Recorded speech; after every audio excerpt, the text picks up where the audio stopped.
فإن أصول الشرع ثلاثة: الكتاب والسنة وإجماع الأمة. والأصل الرابع القياس المستنبط من هذه الأصول. والقسم الثالث في وجوه استعمال ذلك النظم وجريانه في باب البيان. قسم ثالث یعنی تقسیم ثالث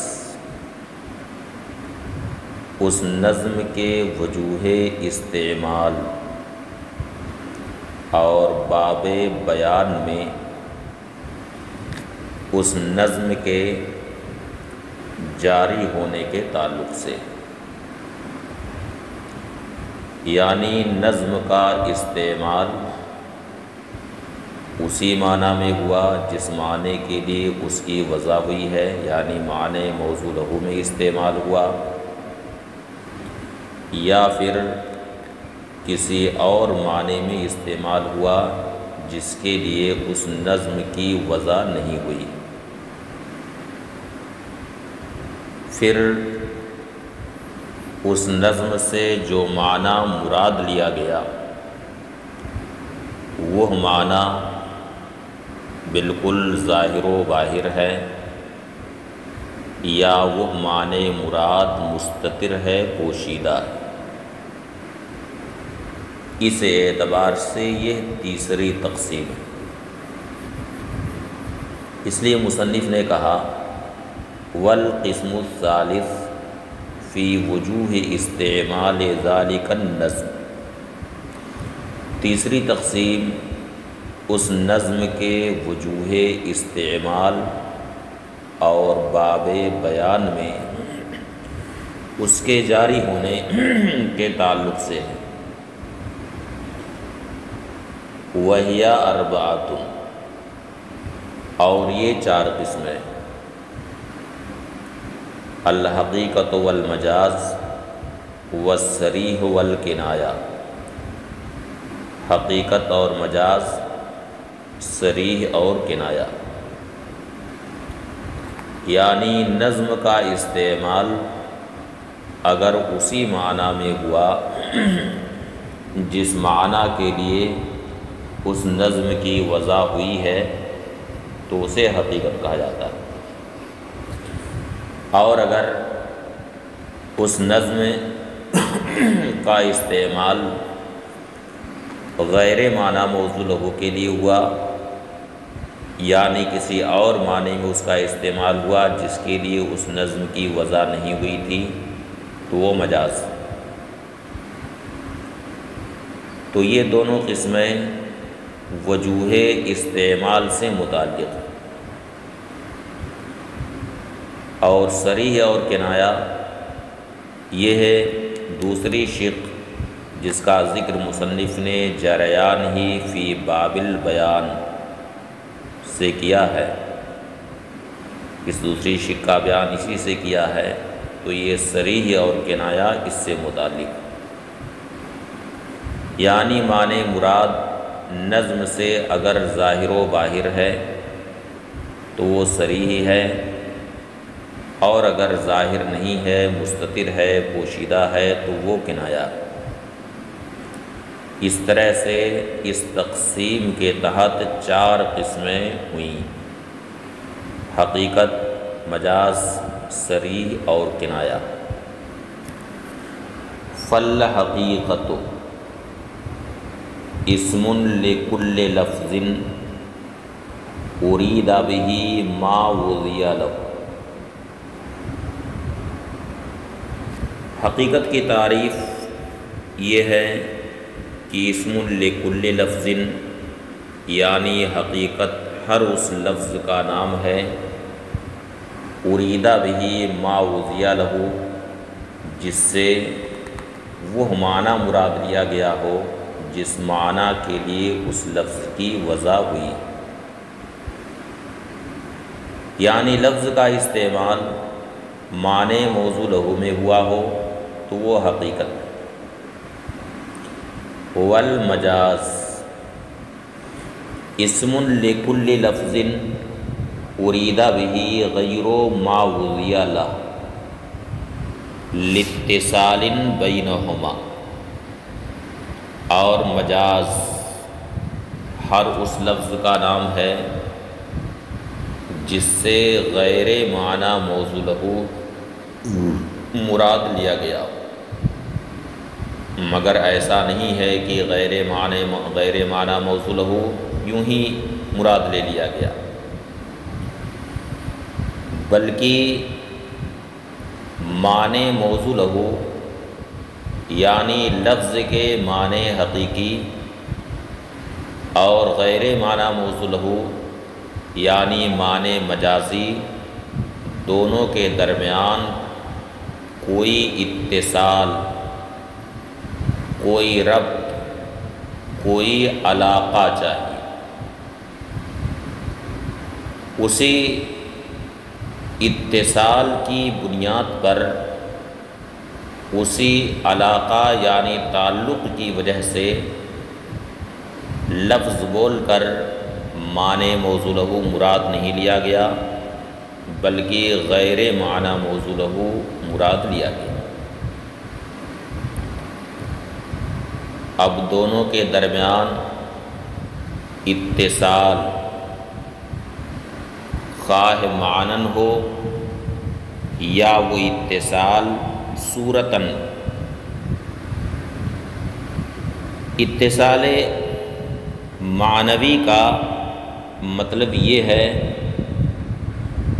کہ معنی حقیقی اور معنی مجازی دونوں کے درمیان کسی وصف خاص میں اشتراک ہو، جو وصف لوگوں کے درمیان معروف و مشہور ہو۔ اب اگر کسی وصف خاص میں معنی حقیقی اور معنی مجازی کے درمیان اشتراک ہے، جو وصف لوگوں کے درمیان مشہور ہے، تو اس اتصال کو اتصال معنوی کہا جاتا ہے۔ اس کی مثال کما فی تسمیت الشجاع اسدا، جیسا کہ کوئی رجل شجاع، اس کو آپ شیر کے نام سے موسوم کرتے ہیں،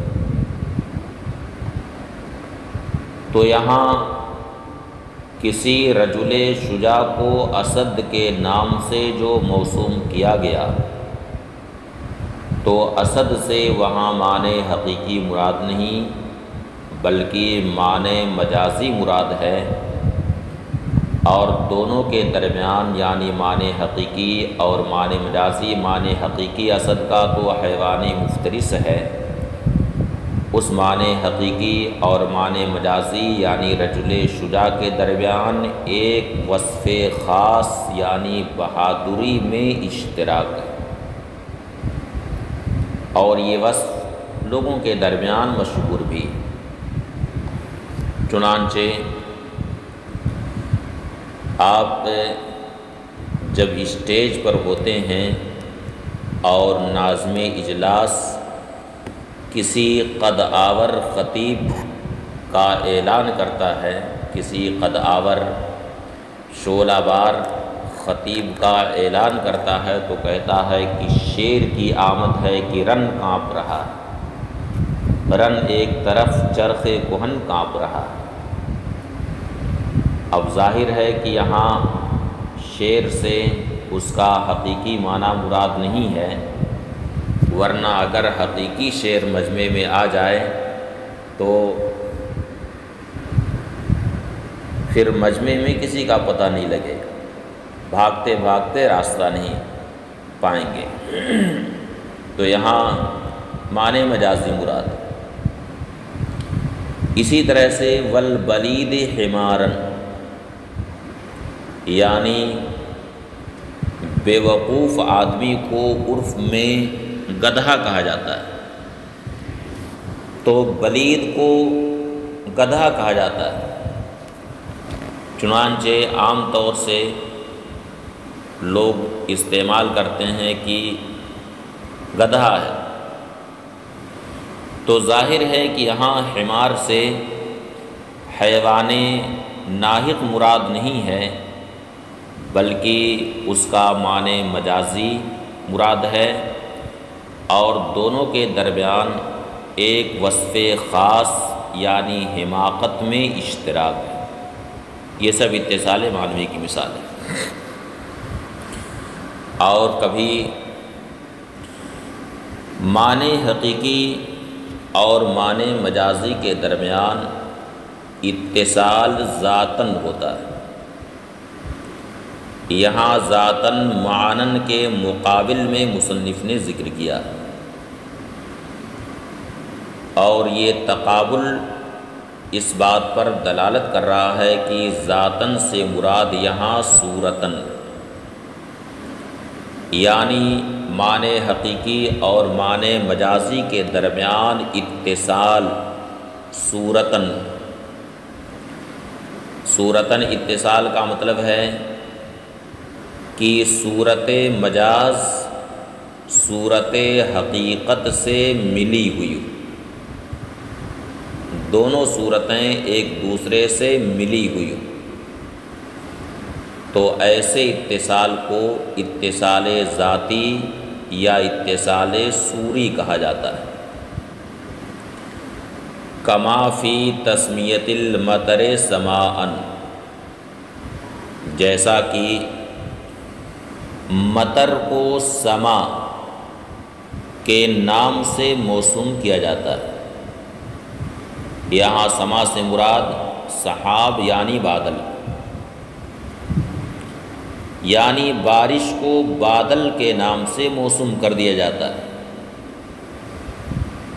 چنانچہ بارش ہوتی ہے تو یہ کہا جاتا ہے کہ بارش نہیں بلکہ بادل ہی زمین پر اتر آیا، یعنی اتنی تیز کی بارش ہوئی۔ تو یہاں مطر کو سما کے نام سے جو موسوم کیا گیا، بادل کے نام سے جو موسوم کیا گیا، وہ اس وجہ سے کہ یہاں ایک کی صورت دوسرے کی صورت سے ملی ہوئی۔ والاتصال سببا من هذا القبیل، اب یہاں پر حقیقت و مجاز کی گفتگو ہے، تو کبھی معنی حقیقی اور معنی مجازی کے درمیان اتصال سبب کے اعتبار سے ہوتا ہے، یعنی ان میں ایک دوسرے کے لیے سبب ہوتا ہے۔ یہ اتصال سببیت کے اعتبار سے ہوتا ہے کہ ان میں ایک دوسرے کے لیے سبب ہو یا مسبب ہو، یا ایک دوسرے کے لیے علت ہو اور وہ اس کے لیے معلول ہو، تو یہ اتصال سببیت کے اعتبار سے۔ تو فرماتے ہیں کہ والاتصال سببا من هذا القبیل، اور سبب کے اعتبار سے جو اتصال ہوتا ہے وہ اسی قبیل سے، یعنی یہ ہے اتصال صوری کے قبیل سے۔ مثال کے طور پر یہ کہا جاتا ہے کہ بنل امیر المدینہ، یعنی امیر نے شہر کی تعمیر کی، جبکہ امیر خود تعمیر نہیں کرتا ہے بلکہ اس کا وہ سبب عامر ہوتا ہے، تو اس اعتبار سے یہاں بنا کی اسناد اس کی طرف کر دی جاتی ہے۔ تو یہ سب اتصال وہ ہیں جن کو اتصال سببی کہا جاتا ہے۔ وَهُوَ نوعان، اور اس اتصال کی دو نوعیں، دو قسمیں۔